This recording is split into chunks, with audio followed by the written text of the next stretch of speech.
Hello, I'm Josh Curving, and welcome to another Death Battle prediction video. But first, Lucario versus Renamon.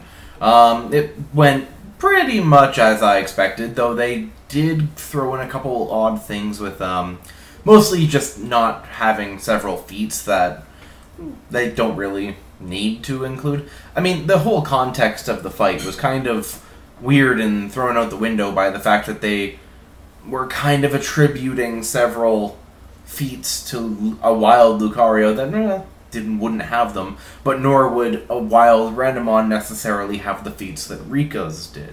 So they had this weird concept of a death battle that they could kind of just get away with almost anything they really wanted with that one. But that said, the animation, while really on the short side, was pretty choreography heavy and was very good. It didn't include all that many attacks, didn't really, kind of showcase all that much. I mean, it would have been nice if they would have added more, but it's fine.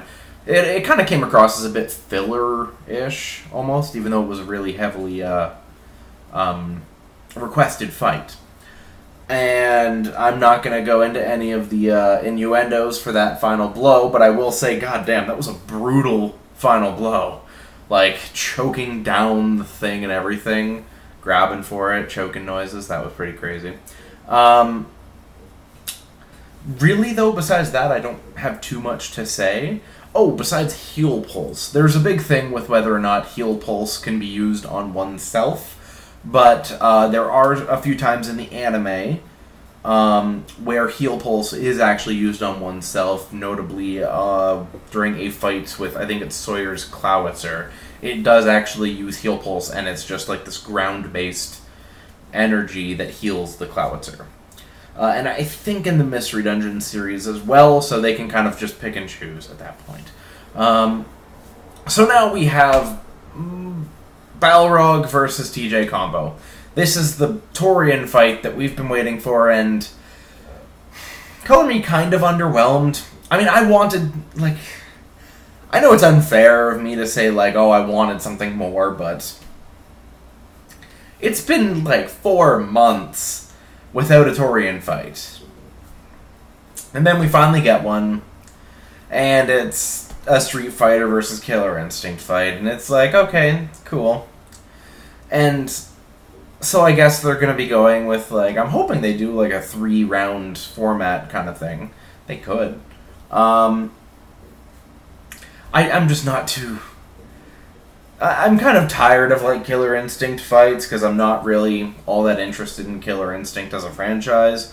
And then Street Fighter, we've had, 10 characters by this point, and they're on a 6-loss streak, and how many of those should they actually have is pretty questionable. In fact, I'm pretty sure some of the only Street Fighter losses that I really agree with are, naturally Dan should have lost, and I do agree with, Ken losing. Because, that was a one-sided fight. But other than that, I think for the most part they've really undersold a lot of Street Fighter characters. And I am looking forward to them doing that more here. I can absolutely guarantee that Balrog's highest feat will be one-shotting Dhalsim's elephant. It killed that elephant in a single punch. So I'm sure that's where they're going to put his strength.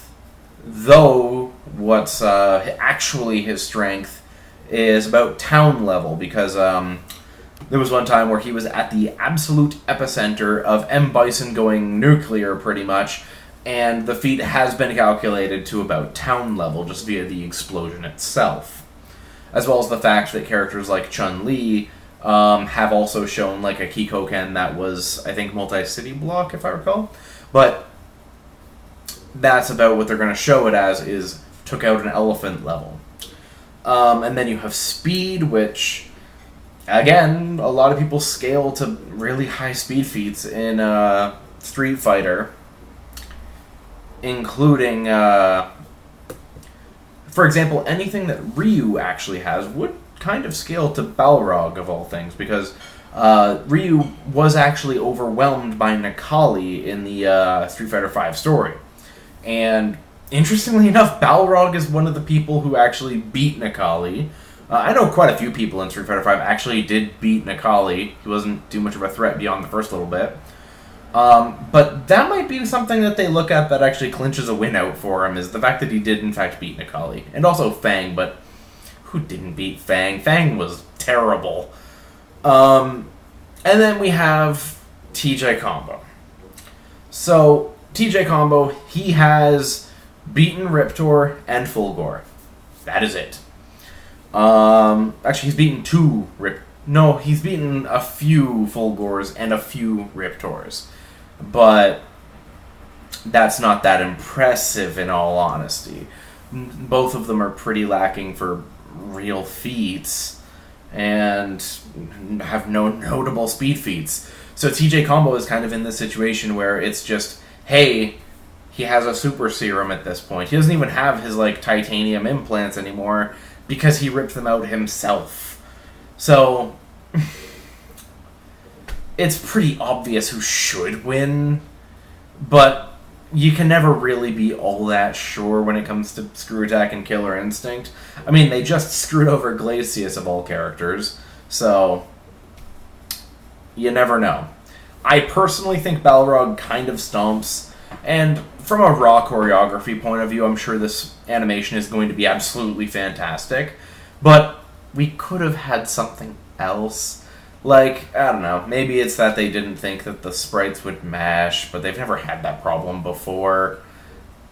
Who knows? We'll see. Alright, well, I will see you guys on the next one.